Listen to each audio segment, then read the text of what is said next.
Excellent début de week-end à tous. C'est toujours un plaisir de vous retrouver tous les vendredis lorsqu'il est 15 dans le cadre de votre émission Le Monde en relation sur Info TV. J'espère que vous vous portez bien. Vous faites bien d'être en notre compagnie cet après-midi car nous allons vous distiller la bonne humeur. Vous savez que le monde en relation, quand on parle de monde en relation, c'est pour partager les relations, toutes nos relations que nous ne cessons d'acquérir tous les jours, toutes nos relations que nous ne cessons d'amasser tous les jours parce que chaque jour suffit pour faire des nouvelles connaissances qui peuvent être bénéfiques pour nous. Parce que là, on va parler de relations bénéfiques, parce qu'il y a des relations également toxiques. Mais ici, dans le cadre de notre émission, on parle des relations qui sont bénéfiques, des relations qui peuvent nous apporter un plus dans notre quotidien. Et pour distiller la bonne humeur, je ne suis pas seule, je suis en compagnie des belles dames, vous connaissez vous-même, non? Le plateau, s'il y a toujours des belles dames, des sublimes. Je vais commencer par Nadège Fodjo. Nadège, je t'ai au vendredi. Bon après-midi à toi, Landy Pierrette à Massayoga. Madame, toutes mes excuses à nos millions de téléspectateurs. Voilà, véritablement, j'étais empêchée, mais je suis là aujourd'hui pour avoir un peu plus de relations. Et je profite d'ailleurs de l'occasion pour saluer une de mes relations, Edith Ndogmo, du côté de, on appelle cela Elumdem.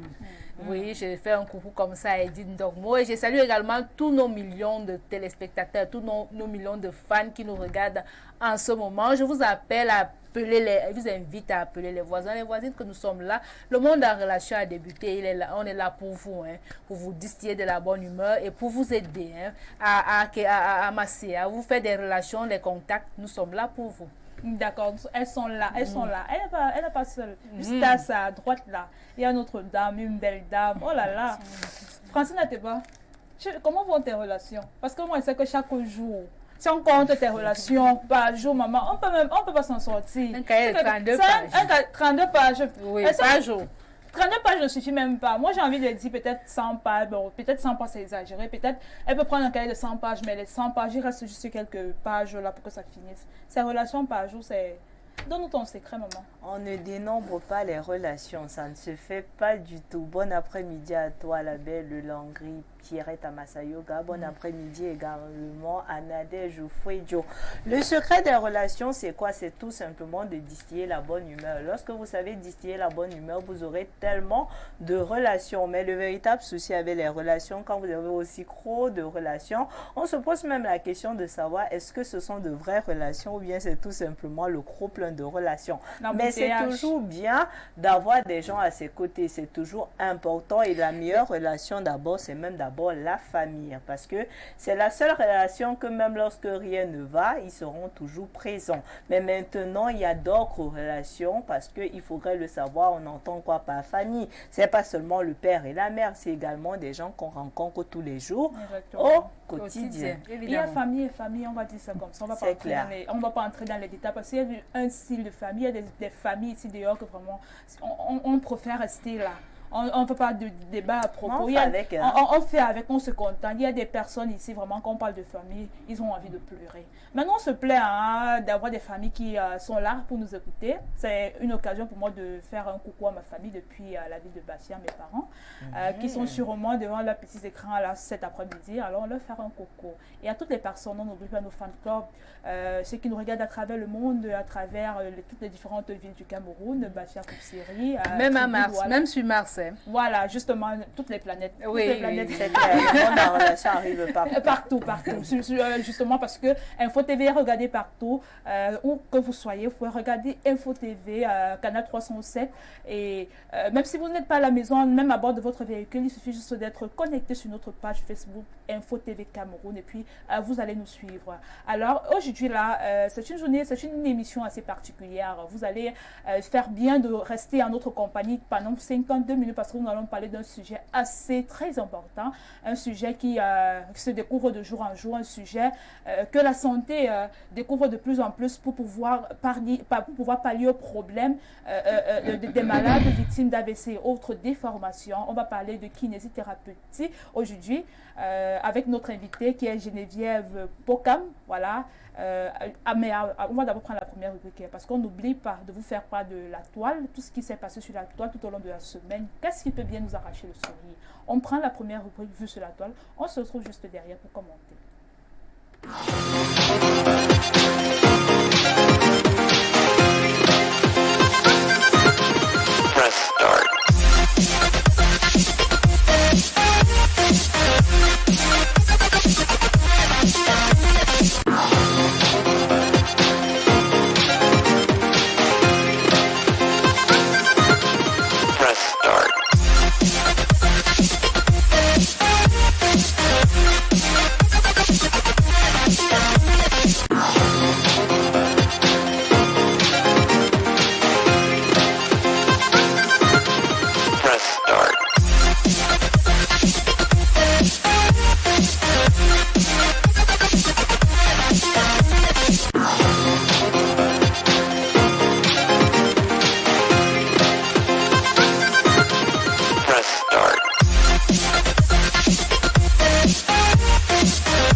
sommes de retour sur le plateau. J'espère que ces images ont pu vous arracher le sourire. Francine Ateba, une image qui t'a particulièrement touchée parce que ces images-là...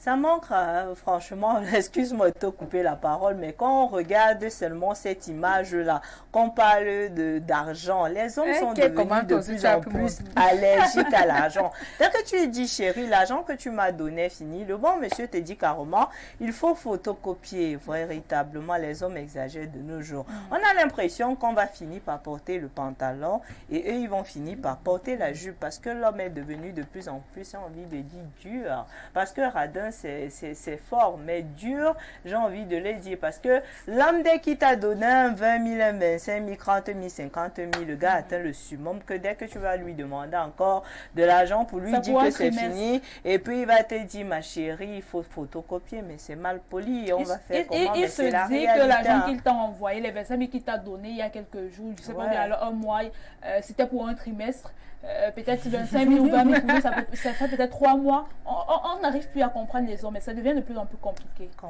Écoutez les filles, c'est une mauvaise relation tout simplement. Hein. C'est une relation à bannir parce que si une personne arrive à te dire photocopier, ça veut dire que va photocopier, ça veut dire que c'est un manque de respect véritablement. Il faut un peu avoir un tact pour dire à une personne que tu n'as pas de l'argent, mais quand tu dis va photocopier, là vraiment, c'est une personne...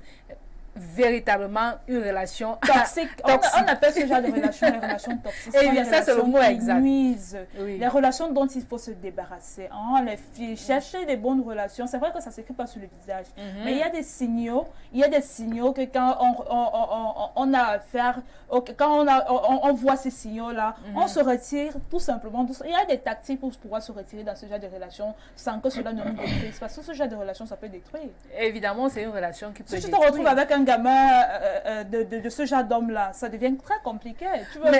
Tu peux aller, je ne sais pas, vendre la banane dans la nuit. Je n'ai pas envie de dire l'autre mot. Non, du tout. Une personne ne va pas quand même, parce que vous êtes en relation avec quelqu'un, il doit changer votre comportement ou votre façon d'être. Il faut être forte. Ce n'est pas parce que quelqu'un agit d'une manière... pas bonne ou d'une manière toxique que vous allez... c'est vrai que parfois ça embrigade, ça impacte sur votre vie, mais il faut être des personnes fortes. C'est pour ça qu'on parle que l'autonomie, c'est la meilleure des choses. Et c'est la meilleure des choses qui puisse arriver à une femme. Parce que autant mieux fermer la bouche à ce genre d'homme que de se dire forcément qu'on va commencer à l'insulter. Pour fermer la bouche à ce genre d'homme, c'est toujours que quand vous exposez un problème à un monsieur, vous avez déjà les moyens de votre politique. C'est comme une information que vous passez pour tester juste votre partenaire. Et quand il ne le fait pas de manière haute et de manière véritable, vous lui montrez que papa, j'ai pu le faire. Et vous le narguez tout simplement avec cela. Est-ce que cela marche chez les hommes? Est-ce que quand une femme nargue un homme, ça marche? Cet homme, ça l'amène à changer? Si c'est un vrai homme, si c'est un vrai homme, il va remarquer, il aura honte, même s'il ne vient pas vous dire directement, il aura quand même honte. Mais bon, comme de nos jours, on se retrouve beaucoup plus avec des hommes devenus de plus en plus du genre, on s'en fout. On va tout simplement faire avec et se dire que bon. Justement, que dire de ce genre d'homme-là qui, quand leur partenaire se met peut-être dans un travail qui ramène, qui produit également quelques fonds, il se débarrasse complètement de toute charge, de toute responsabilité. Puis c'est elle qui devient le père et la mère de la maison. Il vient même encore aussi avec sa part de problème. Mais comme il a le gros bébé, dont les enfants peut-être lui aussi. Mais c'est clair, non? Il dit tout simplement, alléluia, c'est l'homme d'aujourd'hui, on va faire comment? Soit vous faites avec lui, ça veut dire que le fait que lui, on l'a nargué, ça n'a pas marché. Au contraire, ça est un avantage. Non, mais dès que vous le narguez et que vous voyez que le bon monsieur, lui, ne retient pas la leçon, soit vous restez avec lui, soit vous abandonnez, vous portez vos clics et vos claques, vous vous taillez tout simplement, car, comme on le dit toujours, la vie, c'est un choix. Eh oui, exactement, la vie c'est un choix. On demande aux hommes, mais vraiment, les hommes, prenez-nous en charge, assumez vos responsabilités. Ok, c'est une doléance que tu fais déjà. C'est pas une doléance, j'attire juste l'attention, vraiment. Assumez vos responsabilités. C'est bon de le savoir. Les hommes, c'est assumer, arrêtez d'être plutôt à la place de la femme et puis la femme de prendre à la place de l'homme. Ça devient compliqué. On va te dire que c'est mais égalité des sexes. La vie est devenue de plus en plus difficile. Oui, chacun doit se battre. Voilà, d'accord. On va accueillir, il faut aussi qu'il ait accueillir notre invité qui est déjà confortablement installé sur notre plateau. Et je la vois sourire depuis là. Quand elle aime bien rire, je vais lui donner l'occasion de rire. Alors, je pense que c'est tout de suite après la transition, on accueille notre invité, Estelle Pocan Geneviève, juste après la transition.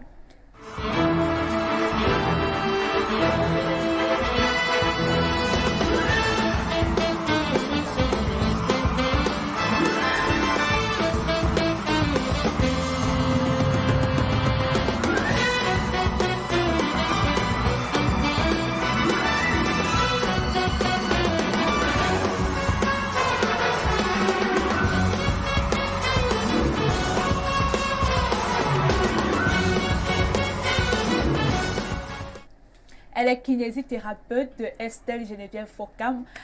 Pokam, elle nous vient de la ville de Yaoundé même. On va parler de ce secteur d'activité parce qu'on voit des personnes tout le temps qui sont victimes d'AVC, qui sont victimes de plusieurs accidents vasculaires cérébraux, mais du jour au lendemain, quelques temps après, ces personnes-là retrouvent la mobilité de leurs jambes. Comment ça se passe? Comment ce secteur-là, ce nouveau secteur de la santé, comment est-ce que ça fonctionne? Avec notre invité sur le plateau, on veut en savoir plus. Alors, Estelle, bienvenue sur le plateau du Monde en Relation. Merci. Bon après-midi. Bon après-midi Landry, bon après-midi mesdames.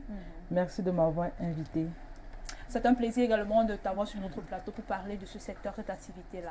Alors, comment se porte le secteur de kiné au Cameroun? Le secteur de la kinésithérapie se porte bien au Cameroun. Je peux dire quoi? Nous sommes là, nous sommes kinésithérapeutes, nous travaillons, on guérit les malades, nous sommes un peu comme des petits dieux. Quoi, dis-toi.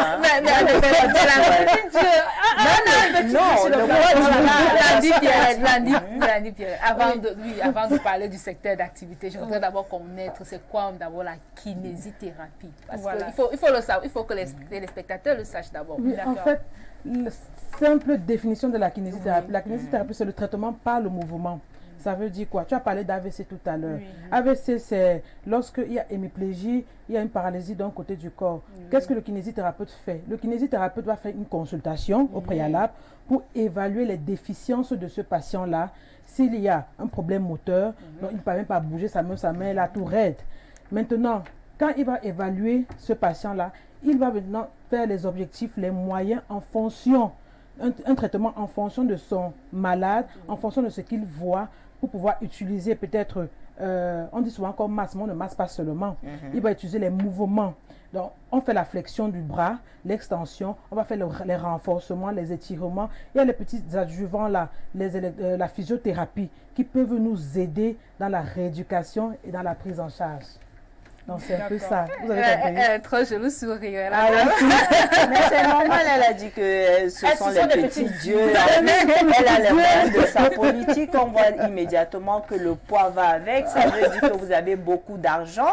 On a noté cela. Bon, maintenant, on sait qu'on a dit, vous permettez à travers la rééducation de pouvoir avoir, on va le dire simplement aussi, le mouvement de certaines parties du corps qui ne fonctionnaient pas. J'ai envie de dire, quelles sont les parties du corps véritablement concernées? Est-ce que toutes les parties du corps sont forcément concernées lorsqu'on a un problème d'aller voir tout simplement un kiné et se dire que oui, avec la kinésithérapie, on va pouvoir s'en sortir? Oui, le kinésithérapeute, il joue les rôles dans tout le secteur de la médecine. D'abord, ce n'est pas parce que je suis grasse ou bien que je le poids que je suis de l'argent. C'est familial. Vous n'êtes pas la première à me dire ça. C'est familial. Alors, vous pouvez venir voir le kinésithérapeute quand vous avez n'importe quel problème. Le kinésithérapeute prend en charge les enfants même de 0 ans. L'enfant qui vient de naître là, oui. Il y a des enfants qui naissent avec les paralysies plexus brachial. Le bras de l'enfant est comme ça. Oui. Parce qu'on a tiré sa main à la naissance. Alors, vous pouvez venir voir le kinésithérapeute à cette période-là, ou bien après directement l'accouchement, il peut pallier à cela. Ça va prendre du temps. Le kinésithérapeute prend en charge les gens qui, les vieillards. Le kinésithérapeute prend en charge les gens qui ont des problèmes lombaires, les gens qui pleurent. On a les nerfs sciatiques, on a le nerf ici, le nerf monte comme ça là. Oui, le kinésithérapeute prend en charge ces gens-là. Et plein d'autres pathologies encore. Mais maintenant, lorsqu'on parle d'un bébé qu'on va forcément amener chez un kiné, on sait que la douleur, comment ça se gère? Est-ce qu'il y a forcément l'anesthésie quelque part? Est-ce qu'on prend tout simplement le corps, on dit, bon, le bébé n'est pour pleurer, si tu pleures, tu sais que tu as envie. Qu'est-ce qu'on fait? Quand vous venez avec votre bébé chez le kinésithérapeute, il doit faire d'abord la consultation. Maintenant, nous tous, nous avons le cœur. On sait que c'est un bébé. Je ne vais pas maltraiter le bébé comme je vais vous maltraiter vous. Je vais prendre... Oui, c'est normal. C'est quand même le bébé. Donc, la manière dont je vais travailler sur l'enfant, le kinésithérapeute, il a appelé à voir. On ne connaît pas quand le bébé a trop mal, mais avec le visuel, avec la façon dont l'enfant va un peu gesticuler, tu vas savoir que là, il y a un problème. Donc, on ne va pas prendre en charge un enfant comme on prend en charge un vieillard ou bien un jeune de 20 ans. Le bébé, il vient de naître. On caresse encore le bébé, mais ça doit un peu faire mal. D'accord. Moi, j'ai envie de demander, avant de passer la parole à Nadège, est-ce qu'il y a vous avez des équipements? Quels sont les modes d'emploi du kiné? Qu'est-ce que le kiné utilise réellement pour pouvoir permettre à ces personnes-là qui ont des problèmes de retrouver la mobilité de leurs jambes? Est-ce qu'ils sont des appareils, il y a des produits vraiment assez particuliers, ou alors c'est tout simplement les mains? Parce qu'on parle là de massage. Est-ce que dans ce massage-là, il y a des choses qui s'accompagnent avec? Landry, je vais rectifier. Le kinésithérapeute n'est pas un masseur. C'est ma question. On ne masse pas. Parce qu'on a tendance à dire que le kinésithérapeute masse. Le kinésithérapeute ne masse pas. Je peux rééduquer quelqu'un sans masser. Certes, nous massons et nous massons très bien même. Parce que le kinésithérapeute, il connaît le corps humain, le muscle, les nerfs et tout ça. Maintenant, pour le matériel, si je suis par exemple à Kousséri, il n'y a pas le plateau technique à Kousséri. Qu'est-ce que je vais faire? Je vais utiliser mes mains. Parce que le kinésithérapeute, son premier matériel, ce sont ses mains et son cerveau. Nous avons appris les techniques à l'école. Le matériel est là, ce sont juste des adjuvants, des compléments. Vous voyez? Donc, on peut faire des exercices, on peut faire, comme vous voyez à la télé là, ça c'est l'étirement des ischio-jambiers. Ça c'est une forme d'étirement. On peut faire ça pour assouplir le muscle, pour aider à pallier aussi à la douleur. Vous voyez. Maintenant, il y a le matériel, il y a la physiothérapie, il y a le TENS, qu'on utilise d'habituellement, met les électrodes, il y a les vélos, tout ce que vous voyez en salle de sport là. Le kinésithérapeute utilise ça. C'est vrai qu'au départ, moi, je pensais, je voulais vous demander le massage. Et ça, c'est le massage que quand on va dans les centres de beauté, là, on se fait masser. Est-ce que c'était la même chose ou c'est très différent? C'est différent. Ok, bon, en fait, je voudrais savoir, imaginez un seul instant, j'ai peut-être mal à la jambe, j'ai mal quelque part. Est-ce que je suis obligée d'aller d'abord faire une radio pour venir chez vous ou je viens tout simplement rencontrer le kinésithérapeute parce que j'ai mal quelque part? Si vous partez faire la radio, vous devez d'abord partir voir un médecin. Oui. Parce que le médecin prescrit. Il peut prescrire voir un kinésithérapeute ou bien vous pouvez venir vers le kinésithérapeute d'abord. Le kinésithérapeute, parce que notre travail est pluridisciplinaire. On travaille avec les médecins et les infirmières. Si vous venez vers moi, j'ai un peu de doute ce que je vais faire. Je vais appeler mon collègue médecin. Est-ce que tu peux recevoir telle personne? S'il me dit oui, je dis ce que tu as. Ou il me dit, bon, si je ne peux pas, il me dit prescris ceci, prescris telle chose. Là, je prescris. Quand vous venez avec le résultat, j'appelle encore. Pour lui et moi, nous accordons. Parce que je ne peux pas travailler sans le médecin. Et le médecin, parfois, ne peut pas travailler sans le kinésithérapeute. D'accord. Alors, que dire de ces médecins-là? Parce que on va dire que c'est maintenant que une autre partie de la médecine commence à accepter le secteur de la kiné. Oui. Que dire donc de ces secteurs, des autres médecins qui préfèrent eux-mêmes s'engager dans le secteur, alors qu'ils ne sont pas spécialistes, ils ne sont pas kinés? Est-ce qu'il y a une barrière entre les kinés et les médecins généralistes ou alors spécialistes, si on va dire ça comme ça? Une barrière comment? Il y a des difficultés, c'est-à-dire, est-ce qu'il y a un affront? Je ne peux pas parler d'affront, je ne veux pas parler, c'est pas comme s'il y avait un problème, c'est juste que il y a ils ont du mal à prescrire un kiné. Oui, ils ont du mal à prescrire un kiné parce qu'ils ne savent pas. Il y a pas, la kinésithérapie au Cameroun n'est pas bien sensibilisée. Nous-mêmes, nous ne savons pas ce que c'est que la kinésithérapie.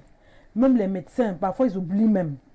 Ils oublient parce qu'il y a tellement beaucoup de spécialités dans la médecine que ce n'est pas évident pour certains de dire, bon, on va voir kiné. C'est un peu... Peut-être qu'on se confond ça avec le massage. Peut-être c'est la raison pour laquelle on se dit, est-ce qu'on va envoyer quelqu'un aller se faire masser alors que peut-être c'est un problème. Les difficultés que vous rencontrez au quotidien dans votre secteur d'activité, quelles sont exactement les difficultés, à part peut-être le problème de sensibilisation, quelles sont les difficultés que vous rencontrez? Pour moi, c'est plus la sensibilisation et la communication. Parce que nous devons être, pour connaître la kinésithérapie, il faudrait être sensibilisé. Il faut que nous, les kinésithérapeutes, nous sortons de nos bureaux, nous partons maintenant dehors pour parler de notre métier. Les médecins, eux, ils sont bien. On sait que c'est tel médecin. On sait qu'il y a le gynécologue. Mais on ne connaît pas qu'il y a le kinésithérapeute. Et pourtant, c'est très important. Hein? Oui. Le kinésithérapeute, il est très utile pour la société. Parce que nous souffrons maintenant des arthroses et autres. Même le jeune de 25 ans, il vient te voir, il a l'arthrose. Mais tu fais comment? Ça, il faut sensibiliser la société. Il faut aussi sensibiliser les médecins pour pouvoir faire une prescription médicale sur la kinésithérapie. Et je voudrais alors savoir, oui, vous avez parlé, mais pour devenir kinésithérapeute, là, quelles sont les études? Est-ce il faut, je sais pas moi, une école spécialisée où il faut avoir un background? Comment ça se passe pour être kinésithérapeute? Pour être kinésithérapeute, on part à l'école. Oui, les études, on voudrait savoir un peu. C'est après le bac. Oui. Parce que par exemple, quelqu'un comme moi, j'ai eu le bac DCE A-Level. Oui, DCE A-Level. Après mon bac, je suis partie d'abord en Guaquele. J'ai fait biochimie, ça n'a pas donné. Je suis rentrée. C'est normal. Je suis partie à l'Université de Montagne. C'est où j'ai fait la kinésithérapie là-bas. Oui. Il y a certaines écoles, tu n'es pas obligé de partir, d'avoir le bac scientifique parce que les gens disent oui, bac c'est scientifique. de ça qu'il est question. Moi, j'ai des gens qui ont fait la kinésithérapie, ils n'avaient pas le bac scientifique. Mais le tout, c'est qu'il faut t'asseoir, il faut bûcher parce que c'est l'anatomie, la physiologie, la biomécanique, l'anatomie palpatoire. C'est quoi là? C'est beaucoup. Combien d'années? Anatomie. C'est 3 ans BTS. À plus 1 an, c'est licence. Ok. Lorsqu'on parle de kinésithérapie, on sait que vous avez dit que ce n'est pas forcément le massage parce qu'on se limite habituellement au massage. À quoi consiste véritablement alors la kinésithérapie? La kinésithérapie, ça consiste à redonner la mobilité à un membre immobile. À travers quelle technique? À travers diverses techniques. Si je prends l'AVC, hémiplégie, c'est quelqu'un qui a perdu l'utilité, l'usage d'un membre inférieur, supérieur et inférieur. Qu'est-ce que le kiné fait?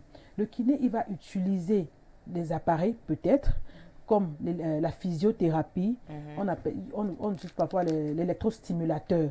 On stimule le nerf, on stimule le muscle, on réveille le muscle, on réveille le nerf. Maintenant, on va faire les renforcements musculaires. Si il ne peut plus faire la flexion du coude, on va travailler de telle sorte que il puisse au moins faire cette flexion-là. Si la main a été est défaillant, on va travailler qu'il puisse marcher, juste faire marcher avec sa main comme ça. Okay. Maintenant, le membre inférieur, on travaille de telle sorte qu'il puisse remarcher.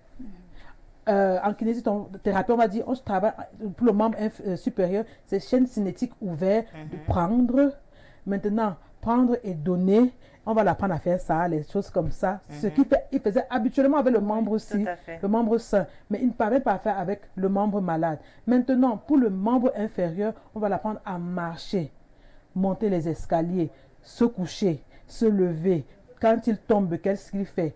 Ainsi de suite. On va toujours renforcer, on va étirer, on va stimuler. Est-ce qu'il y a une différence entre le massage traditionnel et forcément la kinésithérapie? Parce qu'on va vous dire également que lorsqu'une personne se retrouve avec certains problèmes physiques ou physiologiques, on va vous dire forcément lorsqu'il est parti chez une grand-mère au village, on a massé et on sait quelles sont des techniques de massage. Même quand l'enfant a de la peine à marcher, on va vous dire tu es une Africaine et tu ne sais pas faire marcher ton enfant alors qu'il y a une technique que tout le monde sait. Il faudrait se lever tôt le matin, enlever son sous-vêtement et masser par exemple les jambes de l'enfant pour que ces derniers puissent marcher. Est-ce qu'il y a forcément une différence ou bien vous êtes là pour dire que traditionnellement ce sont des foutaises? Non. Traditionnellement, il y a des gens qui massent et c'est bien. Il y a des gens qui travaillent, qui ont le don. Moi, je dis qu'il y a certaines personnes qui ont le don de masser, de rééduquer quelqu'un. Moi-même, je me demande que vous faites comment? Parce que j'ai vraiment vu, et c'est étonnant. Ils ne connaissent pas les techniques de massage que nous connaissons là. Non. Eux, ils font traditionnellement. Mais dans le traditionnellement, il y a les gens qui ne foutent rien, qui ne connaissent rien, mais ils vont te dire qu'ils font. Ils sont là pour détruire. Ça, c'est aussi risqué. Alors, le kinésithérapeute, il est là, il a sa science dans sa tête, il a son anatomie dans sa tête, il a sa technique dans sa tête. Il sait que s'il va toucher là, ça va partir comme ça. Il touche ici, là, ça va agir comme ça. Donc, il sait si l'autre s'est déplacé, il peut mettre peut-être le strap, il peut mettre le kinétape, il peut faire une mobilisation techniquement technique. Ça va. Il y a une différence entre la médecine chinoise et la kinésithérapie, ou bien c'est tout simplement une branche, parce qu'on sait que lorsqu'on prend également la médecine chinoise avec tous ces aiguilles et tout ça, on a l'impression qu'on veut refaire revivre certains nerfs de notre corps.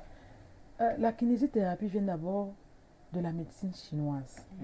Donc, si nous voulons plus approfondir dans notre médecine, dans la kinésithérapie, c'est mieux de partir faire la médecine chinoise. Moi, c'est une médecine que moi-même j'aime. Moi-même, j'ai envie d'approfondir parce que comment je vais dire, c'est magnifique quand tu traites quelqu'un avec plusieurs techniques médicales et médicamenteuses, mais médicinales. Voilà. Vous parlez de ce métier avec tellement de passion que j'aimerais vous demander, la question que je vous pose, le métier, ça nourrit son homme parce que elle a dit passion, que ça nourrit, avec la passion. Elle a tout, véritablement. Non, j'aimerais qu'elle me dise. Le métier nourrit son homme. Oui. Maintenant, ça ne va pas nourrir son homme si toi tu ne bosses pas. Si tu es charlatan, comment ça va te nourrir? Il faut travailler, il faut bien faire son métier. Il faut aimer ce qu'on fait, il faut aimer le prochain qui est devant toi parce que tu ne peux pas soigner quelqu'un si tu ne l'aimes pas. Comme on a dit, aime ton prochain comme toi-même. Donc il faut aimer la personne qui est devant toi pour donner ce traitement-là. Parce que quand le patient t'appelle à minuit, que docteur, ça chauffe là-bas, le patient me réveille. Je réponds au patient, que fait ceci? Ça veut dire que j'aime mon patient, j'aime mon travail. On ne peut rien dire, mais j'aime mon travail. D'accord. Donc, quand alors consulter un kiné, juste quand on a fait un AVC ou juste quand on sent mal quelque part, peut-être à la jambe, on dit directement je vais consulter un kiné. Non, vous pouvez consulter un kiné à tout moment. Le kinésithérapeute fait aussi le massage relaxant. Il a l'homme meilleur dans ça. Hein. Ah ça? Aïe! Le kinésithérapeute te masse. Toi, tu rentres, tu dors. Là, toi, tu connais, non? Je connais. Alors. Pardon? Les huiles? Oui, on utilise les huiles essentielles. Même les mains. Et les mains.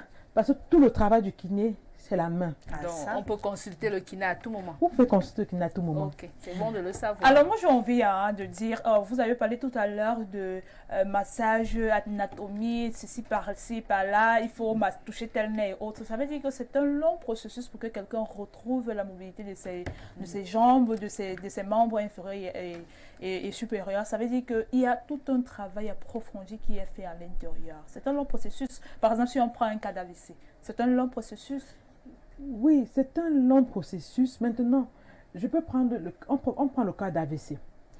Le patient d'abord, si le patient accepte sa pathologie, s'il accepte sa maladie, il peut vous donner l'espoir de bien travailler et évoluer. Il y a des patients qui n'acceptent pas leur pathologie. C'est très difficile. Parce que si le kiné donne peut-être 100 heures devant le patient et le patient lui donne 20 heures, vous allez évoluer comment? Le travail du kinésithérapeute, il travaille au centre, il travaille en clinique, mais tout le travail se fait par le malade à domicile. Si tu veux marcher, n'attends pas que le kinésithérapeute vienne tout faire au bureau et tu marches. Non, il faut travailler à la maison. On te donne les devoirs à faire, tu fais tes devoirs à la maison et tu viens rendre compte au kinésithérapeute le lendemain. Donc c'est un long processus, ça peut prendre plusieurs séances. Si le patient ne parvient pas à respecter ce travail-là, c'est ralenti. Après, le kinésithérapeute se décourage. Alors, quelles sont les astuces pour pouvoir amener un patient à réagir face au traitement, à vite réagir face au traitement? On flatte le patient. Il faut avoir le sourire comme votre sourire. Ça veut dire que c'est le premier médicament de vos patients alors? Oui, c'est le premier médicament, le sourire. Toujours être souriante. C'est très important. Parce que quand le patient vient chez vous, il est d'abord diminué. Ouais. Maintenant, quand il vient, vous l'accueillez. Quand il vient, il ouvre ta porte, tu es dans il faut sourire. Quand il vient, vous dire bonjour monsieur, voilà. Ça va. Lui, il dégage maintenant la bonne humeur. Il peut vous faire confiance. Ça, c'est la relation soignant-soigné. J'ai envie de dire un bon kiné, un peu de psychologie dedans ou bien beaucoup plus de psychologie. un bon kiné, un peu de psychologie et beaucoup plus de psychologie dedans. C'est important. Oui. Alors, je vais également parler, est-ce que pour le cas, par exemple, d'un AVC, vous avez parlé qu'il faudrait que le patient vous aide à pouvoir bien faire votre travail. Alors, pour le cas, on a de plus en plus des jeunes qui sont victimes d'AVC, le taux augmente de chaque jour. Et on sait qu'auparavant, on savait que c'est une maladie qui commençait mal, mais de nos jours, on a des jeunes qui sont victimes d'AVC. Est-ce qu'il y a une différence au niveau du traitement? Est-ce que le jeune qui est victime d'AVC réagit plus vite dans le traitement par rapport à la personne âgée? Parfois oui, parfois non. Parce que il y a parfois les jeunes qui peuvent facilement réagir. Ils ont le tonus parce qu'ils se voient là, il veut remarcher. C'est d'abord psychologique, j'ai l'impression. C'est psychologique, oui. Tout ça, c'est psychologique. C'est la paralysie. AVC, c'est central. C'est le cerveau. Si ça touche, il y a des endroits dans le cerveau, si ça touche, c'est très difficile de renouer avec le patient. Il faut beaucoup bagarrer. Maintenant, il y a des zones, si l'AVC n'a pas touché ça, c'est bien. Hein? Vous pouvez bien causer avec votre patient. Hein? Il aura le punch, il aura la force. Mais si ça touche un endroit où même parler, même réfléchir, il a du mal. Mais c'est notre travail. Tu dois l'apprendre à dire ma, pa, papa, c'est quoi ici? Ton nom, tu t'appelles comment? Les choses comme ça, basiques, comme un enfant de 5 ans. Maintenant, le jeune et le vieux, ça dépend, pour moi, je vais dire que ça dépend d'où, comment est-ce que l'AVC a été atteint. Comment l'AVC a atteint le cerveau ou comment je vais dire, oui, comment l'AVC son cerveau a été atteint et ça va dépendre aussi de la motivation de la personne, des patients. Parce que le jeune peut récupérer, le vieux peut récupérer, le vieux ne peut ne pas récupérer, peut rester là, il ne fait rien, le jeune également. Donc tout ça, je ne peux pas dire que... Mais en vous entendant parler, on a l'impression qu'après l'AVC, c'est possible et bien possible de pouvoir redevenir normal comme avant. Mais on a tendance aussi à remarquer que dès qu'une personne a eu l'AVC, même s'il a suivi quel traitement, on sait immédiatement en le voyant qu'il avait fait un AVC. Oui, c'est possible de retourner, d'avoir l'AVC et d'être normal après. Parce qu'il y a l'AVC ischémique, il y a l'AVC hémorragique. L'AVC ischémique, c'est ça qui est fréquent même de nos jours. L'AVC hémorragique, on te met seulement à la tombe. Une seule fois. Une seule fois. Parce que c'est le sang. Si on parvient à ouvrir le cerveau et à ranger, tant mieux. Mais si on ne parvient pas, tu passes directement à la tombe. Maintenant, AVC ischémique, ça dépend de la région qui a été touchée dans le cerveau. Ça va prendre le temps que ça va prendre. Les patients peuvent récupérer, mais il y aura toujours des petits séquelles. Le patient peut récupérer avec le temps. Il y a des patients qui récupèrent, ils sont bien. On peut dire qu'il y a de l'espoir. Hein. Après un AVC, on ne peut pas se dire que tout est fini. Il y a de l'espoir. Mais maintenant, je dis, c'est la motivation du patient qui pousse. Qui est importante. Parce que si tu n'es pas motivé, tu démotives le kinésithérapeute. Il peut travailler comme un fou. Il ne dort pas. Il réfléchit sur les techniques à te faire. Mais là, si tu n'es pas motivé, c'est perdu d'avance. Mais c'est toujours bien de savoir qu'il y a de l'espoir parce qu'il y a certaines personnes qui se disent comme j'ai fait un AVC, comme en fait les familles qui se disent comme il a fait un AVC, tout est fini pour lui, il va demeurer comme ça. Alors qu'en allant vers un kiné, il peut remarcher, il peut avoir la mobilité de ses membres comme avant. C'est toujours important de le savoir. Il y a de l'espoir. Oui, véritablement. En tout cas, on va dire qu'il y a de l'espoir. Moi, j'ai envie de dire ce métier, de parler forcément de kinésithérapie. Parce que lorsqu'on parle de ce métier, on se rend compte que ce soit des jeunes femmes, que ce soit des femmes d'un certain âge, on a l'impression qu'une fois, dès qu'on a les atouts de massage là, et puis on vous dit... C'est clair, on est quand même dans une nation où on a l'impression que c'est tout le monde qui se crée une vocation, bien qu'il n'avait une vocation. On a l'impression que c'est chacun, dès qu'on a un peu les moyens de sa politique, on ouvre un cabinet et puis on se dit, bon, je suis kiné. Est-ce qu'il y a forcément quelque chose qui permet tout simplement de réguler le secteur ou qui permet d'identifier que oui, là, on a effectivement affaire à une vraie kiné ou pas, ou bien on va se dire, bon, Madame Pokam, c'est tout simplement un exemple à suivre. On se dit parce qu'on a eu, par exemple, une amie ou une collègue qui s'est rendue de ce côté-là et puis c'est possible. Pour savoir si quelqu'un est kinésithérapeute ou pas. En fait, on voudrait savoir, est-ce que le secteur est réglementé? C'est de ça qu'il est question. On voudrait savoir si le secteur est réglementé. Pour le moment, les kinésithérapeutes n'ont pas leur ordre à eux. On se fait inscrire alors de TMS, technicien médico-sanitaire, où il y a les infirmières et tout. Oui. Mais on a un ordre national qu'on appelle la CAPS à Douala. Oui. Maintenant, si quelqu'un n'est pas inscrit là-bas, je ne sais vraiment pas si on va savoir s'il est kinésithérapeute ou pas. Mais moi, je dis souvent aux gens, allez vous inscrire à l'ordre de l'État, TMS. C'est très important, c'est l'État qui nous dit si nous sommes kinésithérapeutes ou pas. Oui, parce que là-bas, tu dois t'inscrire avec ton diplôme. Oui, tu n'as pas le diplôme, tu n'inscris pas. Tu dois t'inscrire avec tes diplômes. Le BTS, non, le BTS ou la licence, je pense bien, oui. Moi, j'ai envie de dire qu'on retrouve aussi également, Francine a évoqué un point tout à l'heure, on retrouve également des hommes kinés. On a des hommes kinés. On n'a pas seulement des femmes. Ça voudrait dire que, est-ce que ça n'impacte pas parfois sur un patient qui se dit, par exemple, une femme qui se dit, tiens, un homme va venir me masser. Ça n'impacte pas souvent. Il faut peut-être, il faut se déshabiller, il faut masser toute la partie du corps. Et puis, il y a un homme qui vient c'est lui le kiné, il y a un homme qui vient me masser. Est-ce que ça n'impacte pas le client, le patient, également, même le kiné qui est l'homme? Est-ce que ça n'a pas, ça ne joue pas un rôle sur lui?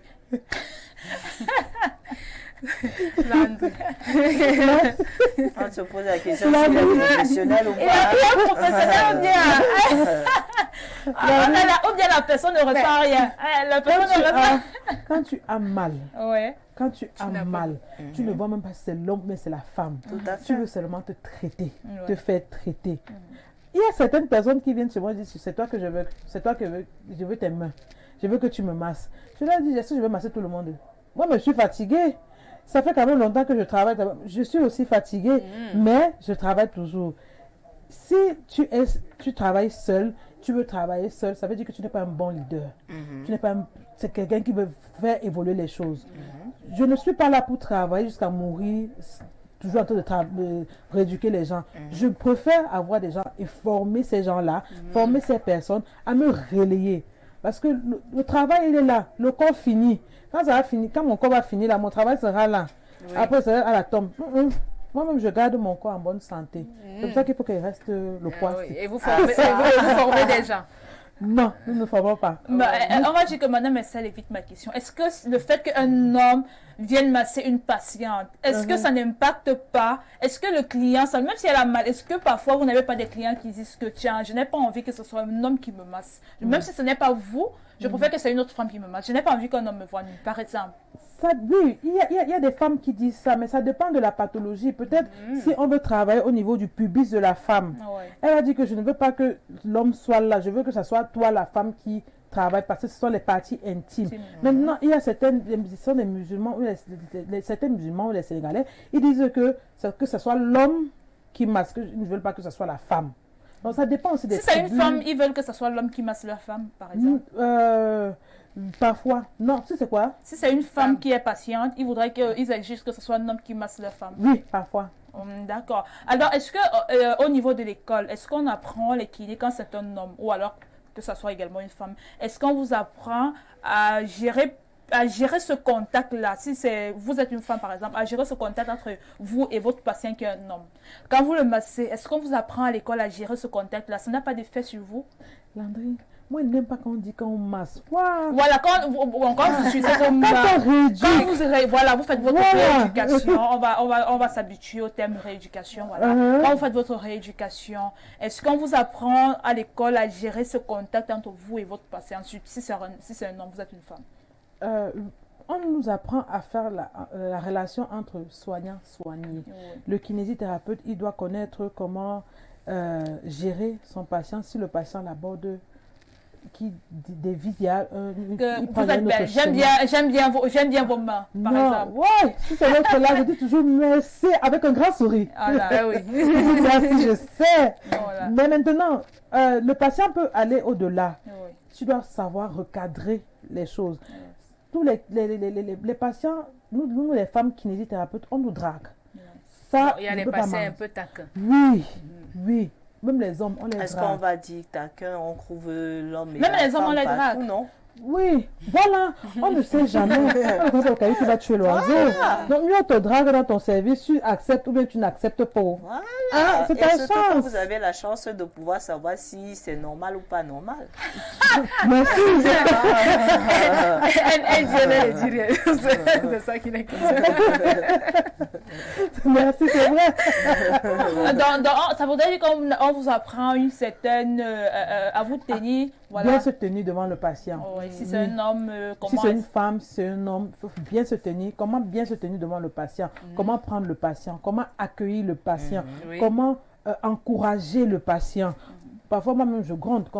On m'a pas appris comment gronder le patient, mais j'ai appris sur le terrain comment Oui, c'est gronder le important. patient. C'est très important. Pour les patients qui ne veulent pas avancer Oui. dans le traitement. Oui, parfois on gronde. Et parfois c'est important de gronder le patient. Après, tu l'encourages, tu souris, tu donnes même le bonbon. C'est très important. Quelles sont les qualités d'un bon kiné? Les qualités d'un bon kiné. Le kinésithérapeute, c'est celui-là qui écoute. Le kinésithérapeute, c'est celui-là qui accueille bien le patient. Le kinésithérapeute, c'est celui-là qui sourit devant le patient. Le kinésithérapeute, c'est celui-là qui encourage le patient. Le kinésithérapeute, c'est celui qui donne espoir au patient. Qu'est-ce que je n'ai pas dit? Je pense que c'est tout. Si j'ai oublié, peut-être ça va venir un autre jour. Et lorsqu'il fait face à l'adversité, lorsqu'on a un patient assez grincheux, toujours fâché, toujours pas souriant, toujours en train de se plaindre, parce qu'on sait qu'on a affaire à toutes sortes de personnes avec leur état d'esprit. Maintenant, qu'est-ce qu'il faudrait faire? Parce qu'on sait qu'il y a des patients qui, il a beaucoup d'argent, hein, il paye bien ses consultations et tout, mais il est toujours grincheux. Là, le kinésithérapeute doit jouer le rôle du psychologue. Il parle au patient, il donne les conseils. Parfois, même, je viens avec la Bible. Hein. Je mets les versets bibliques dedans. Ah, ça? Ouais. En fait, je voudrais savoir, pour rencontrer un kinésithérapeute, est-ce que c'est à la portée de tout le monde ou c'est juste pour certaines personnes? On va se dire que c'est pour certaines personnes parce que les prix sont exorbitants. Les prix, justement, on allait évoquer les prix pour pouvoir avoir accès à un kiné. Est-ce que les prix sont abordables? Les prix sont abordables. Tout le monde peut rencontrer le kinésithérapeute. Moi, je fais parfois les consultations en ligne. Et on paye pour ça. On ne me paye pas pour ça. Parfois, les gens viennent même chez moi. J'écoute. Parce que parfois, le malade pense qu'il est malade, mais il n'est pas malade. Il faut juste écouter. J'écoute. Si ce n'est pas de mon ressort, je fais quelque part. Je cherche moi-même le médecin. Je cherche peut-être le psychologue. Je dis que je veux le psychologue, je veux telle personne. Je te donne le numéro. Je dis, pas là-bas. Parce que ce n'est pas de mon ressort. Donc, les prix sont abordables. On discute tout au Cameroun. Qu'est-ce qui n'est pas abordable? Mais c'est toujours bon de le savoir parce que certaines personnes se disent on prescrit un kiné, mais se dit non, c'est pas au-dessus de mes moyens, je ne peux pas avoir les moyens assez pour aller rencontrer un kiné. C'est toujours bon de savoir que non, le kinésithérapeute n'est pas un extraterrestre, c'est une personne qu'on peut aller consulter véritablement. Et il faut oser, parce que quand vous restez à la maison, vous ne faites rien, vous mourrez. Donc, mieux vous cherchez le kinésithérapeute. Si vous dites 10 000, 50 000, discutez. Nous tous ensemble, Non, ça se discute. Parfois, ça se discute. Voilà. Et ça se paye comment? Quelles sont vos prescriptions? Est-ce que, je ne sais pas, vous prescrivez des médicaments, vous prescrivez des séances, vous prescrivez des appareils achetés? Quand vous rencontrez un malade, c'est vrai, ça dépend de la pathologie. Et comment est-ce que vous faites vos prescriptions? Vous vous demandez de payer les heures, ça se paye en heures? On veut un peu savoir. Moi, je sais qu'à l'école, on m'a appris à prescrire le baume. Les baumes, les huiles de massage, les appareils et autres qu'on prescrit, je ne prescris pas ça. Je prescris les baumes, le matériel que je dois utiliser, le baume, les huiles de massage et les électrodes. C'est tout ce que moi je prescris. Maintenant, on peut prescrire les médicaments. je prescris le médicament. Franchement, quand j'appelle peut-être un médecin, je demande, je parle avis médical. Avis médical. Je ne suis pas là pour dire je vais prescrire comme le médecin. Non, j'évite vraiment ce côté-là. J'évite ce côté-là parce que moi, je préfère donner la place à qui de droit.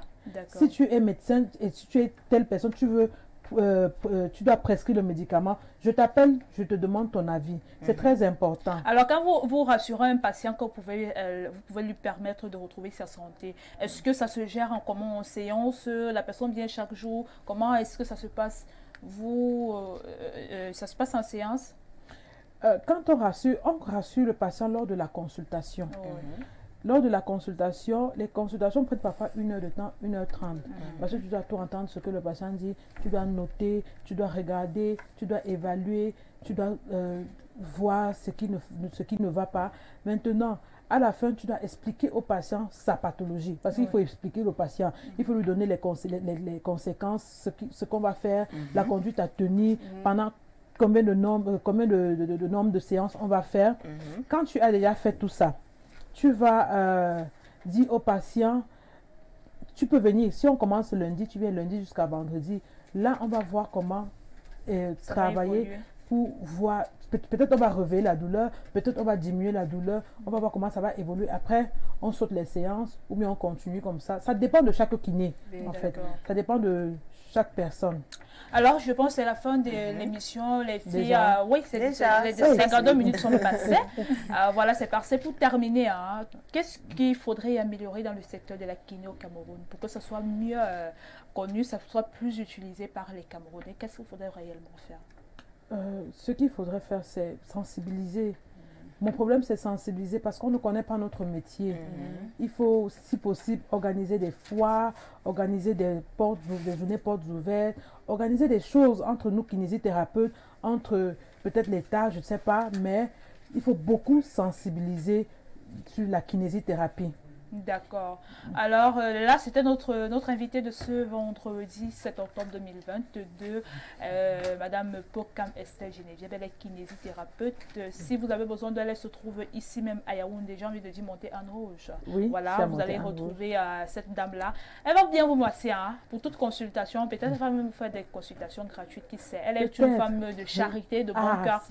Voilà, son sourire. Si vous voulez revoir ce sourire-là, vous pouvez aller de ce côté-là. C'était un plaisir de t'avoir sur notre plateau. C'est le plaisir partagé. Voilà, merci de nous avoir édifiés sur ce secteur d'activité au Cameroun. Voilà, on espère bien que ce secteur va s'améliorer de jour en jour et puis les Camerounais seront prêts à aller chaque fois que besoin sera. On garde espoir, ça va aller, ça va aller. Il y a beaucoup de kinésithérapeutes d'ailleurs, donc on va petit à petit. Rome n'a pas été construit en un jour.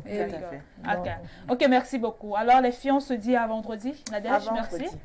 Merci Landry, merci à Geneviève Pokam d'être venue. Merci également à vous à la maison de nous avoir regardé. Et on vous invite à nous suivre encore vendredi prochain parce que nous serons toujours là pour vous, parce que nous sommes là pour faire des relations et pour vous amener à comprendre un peu et à avoir des relations, parce que maintenant, vous avez dans votre carnet d'adresses, vous avez désormais une kinésithérapeute, n'est-ce pas?